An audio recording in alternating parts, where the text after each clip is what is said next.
इधर उधर भटके नहीं साधक, नहीं तो बहुत बड़ा जंगल है, फिर निकलना मुश्किल हो जाता है। रूप किशोर शरण जी, महाराज जी आपने कहा है मुझसे गुरु अपराध बन रहा है कि सुबह नियम के अनुसार 4 बजे उठ नहीं पा रहा हूँ, इसलिए आपके दंड का अधिकारी हूँ और आपसे जल्दी उठने के लिए बल के लिए प्रार्थना। हाँ, अब हम सुबह आके तुम्हें रोज तो उठाएंगे है नहीं, अब उसके लिए आपको ही नियम लेना होगा।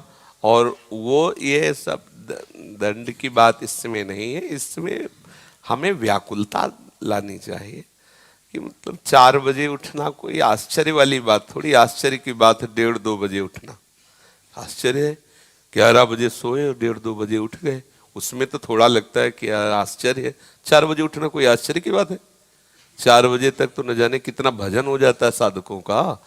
एक साधक है 3-3:30 बजे परिक्रमा हो जाती है वृंदावन के, गृहस्थ हैं। अब आप 4 बजे उठने के बाद, ये तो आपको संकोच होना चाहिए, आपको जलन होनी चाहिए कि मैं 4 बजे नहीं उठ पाता। इसके लिए आपको सावधान होना पड़ेगा ना, आपको जलन पैदा करनी पड़ेगी, आपका संकल्प दृढ़ होना चाहिए मुझे 4 बजे उठना है। और ढिलाई नहीं करना चाहिए, ढिलाई करने से बात नहीं बनती, नींद ही नहीं आएगी। अभ्यास हो जाए ना तो फिर नींद नहीं आती। नींद से जो इंद्रियों को पुष्टता मिलती है वो उससे कई गुना बढ़कर पुष्टता भजन से मिल जाती है। पर अभी तक भजन का हमारे अंदर भाव नहीं आया ना, इसलिए ऐसा है। नहीं तो ऐसा भी कई बार होता है कि नींद जैसे नहीं आई और हम तो जैसे शांत तो बैठे हुए तो इंद्रियों को बल मिल जाएगा, नाम चिंतन से भजन से वो बल मिल जाएगा। वो ऐसा नहीं होगा कि 10 दिन नींद नहीं आई तो आप विक्षिप्त हो जाए, ऐसा नहीं होगा। आनंदमय स्थिति बनी रहेगा और एक नशा चढ़ेगा नाम का। तो थोड़ा समय से थोड़ा और पतले बनने की कोशिश करो, थोड़ा मोटाई बढ़ रही इसलिए नींद आती, इसका भी है। प्राण स्थूल होना, शरीर बहुत मोटा हो जाना, इससे क्या है कि नींद आदि प्रमाद आदि स्थितियां आती है। सुखाओ, कई बार भोजन पाते हो? है? हाँ, तो ब्रह्मचारी भी हो ना, कि संशय है भी नहीं? शर्माओ मत, अपने सब घर के हैं। महाराज जी मैं कोशिश करता हूँ महाराज जी आपके बल से। नहीं, आपके द्वारा कोई चेष्टा नहीं होनी चाहिए। चेष्टा होना और स्वाभाविक होना, इसमें अंतर है। स्वाभाविक में कोई बंधन नहीं है। जैसे आप सो गए, आपकी कोई ऐसी लीला हो गई, इसलिए बंधन नहीं कि हमारा बंधन है कर्तृत्व और भोक्तत्व भाव। सूक्ष्मता से समझना। अब हमने किया नहीं, संकल्प किया नहीं, कोई चेष्टा की नहीं, कुछ भी हो रहा तो नाशवान शरीर ही तो ऐसे ही होता रहेगा, सड़ेगा, गलेगा, मरेगा। इसके प्रति नहीं, जो हम इसको लेके कर रहे हैं, इसको लेकर जो आनंद वृत्ति बना रहे हैं, ये हमारे बंधन का कारण। साधक उसमें चिंतित ना हो कि वो सो रहा है कुछ ऐसा, तो उसमें कोई विशेष, क्योंकि हमारा बंधन है कर्तृत्व और भोक्तत्व। आपने किया, उसका सुख लिया, ये बंधन का कारण। इस पर सुधार कर लीजिए और इसको मतलब देख लीजिए जहां आपसे त्रुटि हो रही, और थोड़ा उपवास की तरफ दृष्टि रखिए, कम भोजन पाइए, तो बहुत जल्दी ज्यादा शरीर को अपना ना माने। निरपेक्ष, उचित भोजन, उचित वस्त्र, इसके बाद कड़ा शासन। देखो, जब पता चल जाए कि ये नौकर भागने वाला है तो मालिक चतुर क्या करता है, उसे डट के काम कराता है, भाग तो जाएगा ही, जितना करवा लो। ऐसे ही जब पता चला कि मरेगा, मरेगा ये, छोड़ेगा हमें, अब डट के इससे काम ले लो। खूब रात रात जाग कर खूब भजन, खूब तपस्या, ब्रह्मचर्य, संयम, नियम, काम बन गया, अपना काम बन गया। ये नौकर है, इससे काम बनाना है। लेकिन ये नौकर ऐसा नौकर है, अगर चूक गए तो मालिक को नौकर बना के ये अब हमें फंसाए हुए, नहीं फंसाए, मुझे ये देखना है, मुझे ये छूना है, मुझे सूंघना है, मुझे ये करना है, और जीव पागल बना हुआ परेशान। बादशाह मंत्री की सलाह में फंस करके नौकर बना हुआ है। जीव बादशाह है, भगवान का अंश, चेतन अमल सहज सुखराशि। तो भाई शरीर से थोड़ा दंड बैठक मारो, थोड़ा प्राणायाम व्यायाम करो, ब्रह्मचर्य रहो, भगवान ने आपको अवसर दिया है। खान पान थोड़ा कम करो, थोड़ा सुखाओ, इसको सूखने दो, थोड़ा सूखना चाहिए, तभी बात बनेगी। है कोई रोग तो है नहीं।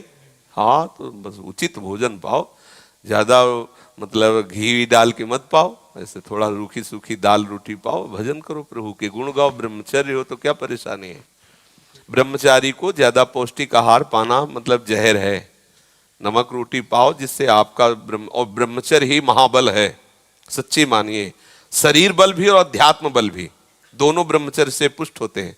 ब्रह्मचर्य नष्ट होने पर अध्यात्म बल और शरीर बल दोनों नष्ट हो जाते हैं। देखो आप जिस दिन ब्रह्मचर्य आपका क्षीण हो, देखो आपका उत्साह नष्ट हो जाएगा साधन भजन में। और महीना 2 महीना 4 महीना आप ब्रह्मचर्य रह के देखो, आप में एक बिजली आ जाएगी, आसन में बैठने का, दौड़ने का, भागने का एक उत्साह जागृत हो। ब्रह्मचर्य बहुत अमृत है, पर संसारी जी इस बात को समझते नहीं हैं। बोले अगर सब ब्रह्मचारी रहेंगे तो फिर सृष्टि कैसे चलेगी? ऐसे ही मतलब सृष्टि इन्हीं से चल रही, ब्रह्मा के बाद दूसरे ब्रह्मा यही हैं।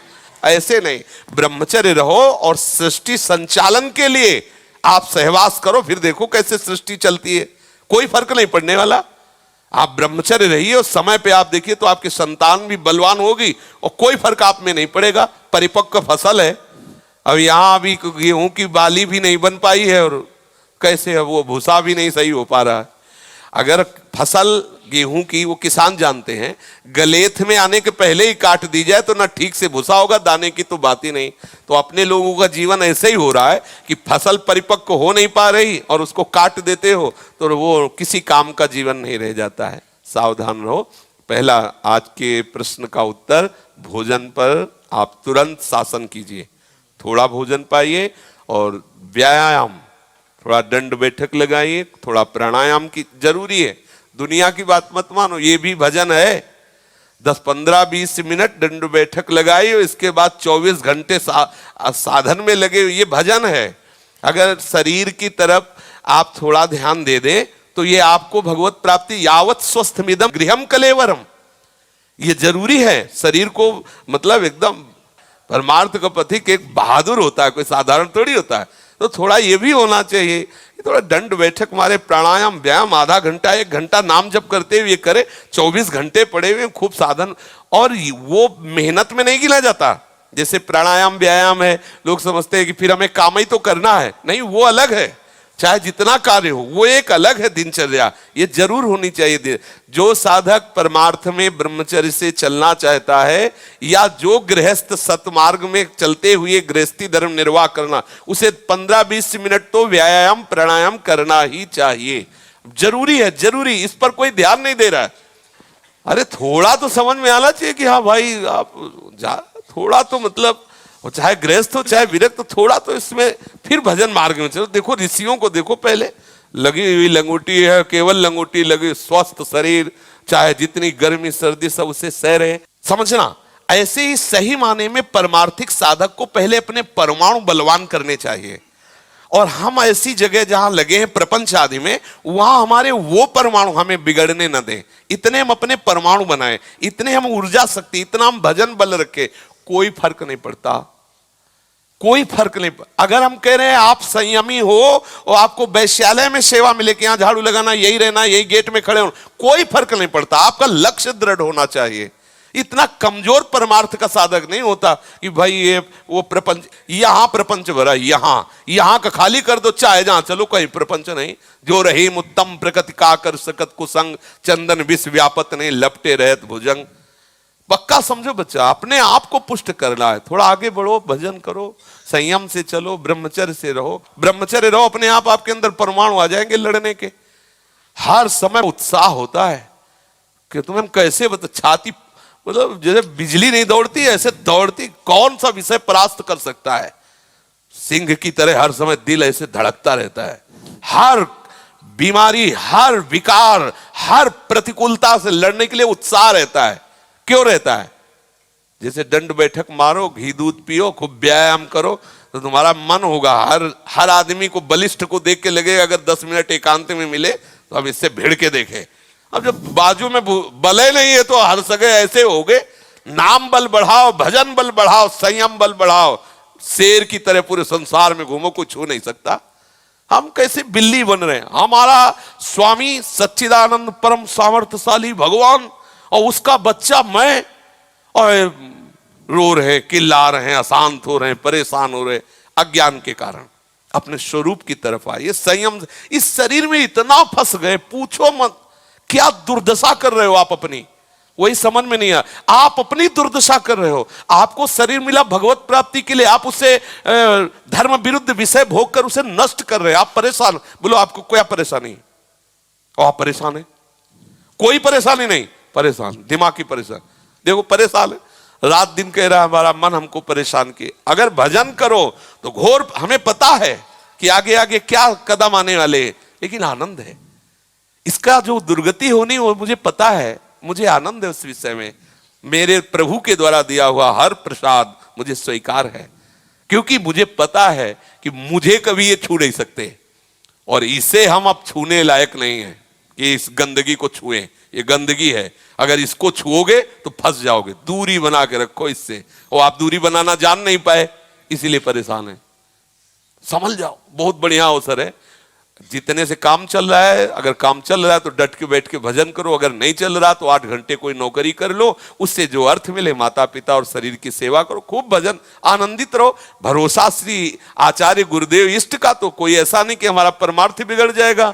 सावधानी पूर्वक चलो, इह पर लोग सकल सुख पावत मेरी सो भैया कृष्ण गुण संचु। ठीक है, डायरी में लिखो आज के प्रवचन। मुझे कम भोजन करना है, रोज 20 मिनट व्यायाम करना है, मुझे ब्रह्मचर्य खंडन करने वाली कोई चेष्टा नहीं करनी है, मुझे हर समय नाम जप करना है, नौकरी करते हुए भी भगवत विस्मरण नहीं होने देना। अभी महात्मा बन जाओगे। महात्मा का मतलब केवल वेश से नहीं है, महात्मा का मतलब हृदय से है। अगर हृदय हमारा प्रभु के चिंतन में है तो हम महात्मा। देखो प्रभु विभीषण जी से कह रहे हैं, महामंत्री हैं विभीषण, रावण के महामंत्री हैं और वैसे भाई भी हैं, कह रहे तुम सारीखे संत प्रिय मोरे धरऊं देह नहीं आन। विभीषण जी तुम्हारे जैसे संत ही हमें परम प्रिय है, तुम जैसे संतों के कारण ही हम अवतार धारण करते हैं। अब विचार करो, न लाल पहले न पीला पहले, न कोई वैरागी धारण वेश धारण किए हुए महामंत्री हैं, रावण के महामंत्री, रावण के अनुज हैं, छोटे भाई हैं, लेकिन इतना प्रेम भगवान से कि भगवान कह रहे तुम सारीखे संत प्रिय मोरे। वो हर कोई बन सकता है, भेष से ही थोड़ी मतलब है।